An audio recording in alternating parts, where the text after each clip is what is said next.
गुस्सा है ना, एक ऐसी आग जो हम सबके अंदर जलती है।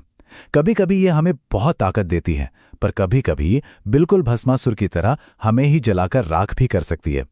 और ज्यादातर हम इसे एक दुश्मन ही मानते हैं जिसे बस काबू में करना है। लेकिन एक सवाल है, क्या गुस्सा करना हमेशा ही गलत होता है, या फिर क्या इसे साधने का कोई तरीका हो सकता है? मतलब एक कला, एक हुनर जो हमें शायद और बेहतर बना दे। दिलचस्प बात यह है कि इस सवाल का जवाब हमें आज नहीं बल्कि हजारों साल पहले एक बहुत ही महान दार्शनिक ने दिया था, और उनका जो नजरिया है ना, वो वाकई में सोचने पर मजबूर कर देता है। तो चलिए सबसे पहले एक सीधी सी बात मानते हैं, गुस्सा करना शायद दुनिया का सबसे आसान काम है। ये तो जैसे हमारे अंदर बसा हुआ है, एक नेचुरल रिएक्शन। मतलब कोई भी कभी भी गुस्सा हो सकता है, इसके लिए कोई खास ट्रेनिंग या कोशिश थोड़ी ना चाहिए। ये तो बस एक पल में भड़क उठता है। और बस यहीं पर कहानी में एंट्री होती है महान दार्शनिक अरस्तु यानी एरिस्टोटल की। उनका मानना था कि असली चैलेंज गुस्सा होने में है ही नहीं, बल्कि उसे सही ढंग से करने में है। और उनका ये जो कहना था ना, वो आज भी उतना ही सच है। जरा ध्यान से सुनिए। वो कहते हैं, सही व्यक्ति पर, सही मात्रा में, सही समय पर, सही उद्देश्य के लिए और सही तरीके से गुस्सा करना, ये हर किसी के बस की बात नहीं, और ये आसान बिल्कुल नहीं है। जरा सोचिए, कितनी सारी शर्तें लगा दी उन्होंने। तो इसका मतलब क्या हुआ?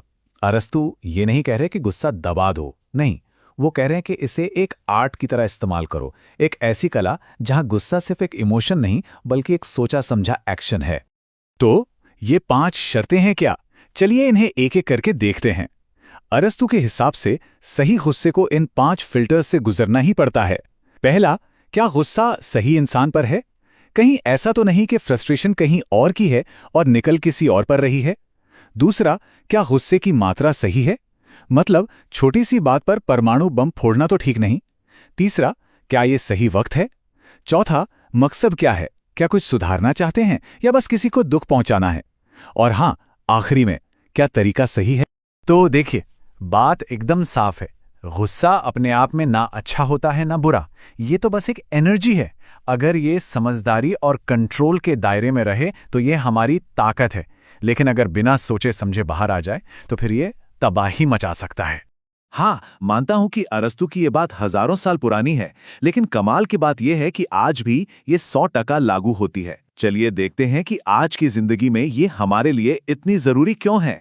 पता है, अरस्तु का यही जो फलसफा है, आज की दुनिया में इसे एक फैंसी नाम दिया गया है, इमोशनल इंटेलिजेंस, या कह लीजिए भावनात्मक बुद्धिमत्ता। अगर बिल्कुल आसान भाषा में कहूं ना, तो ये अपनी भावनाओं का सीईओ बनने जैसा है।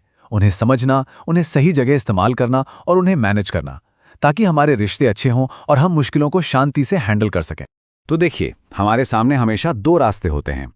एक है आवेग में बह जाने का, बिना सोचे समझे रिएक्ट करने का, और इसका अंजाम अक्सर पछतावा और टूटे हुए रिश्ते ही होता है। और दूसरा रास्ता है समझदारी का, अपनी भावनाओं को सोच समझकर सामने रखने का, और ये रास्ता हमें एक बेहतर इंसान बनाता है और हमारे रिश्तों को और मजबूत करता है। तो इस पूरी बातचीत का निचोड़ क्या है? मतलब अगर एक लाइन में सब कुछ कहना हो तो वो क्या होगा? जवाब बहुत सीधा है पर गहरा भी।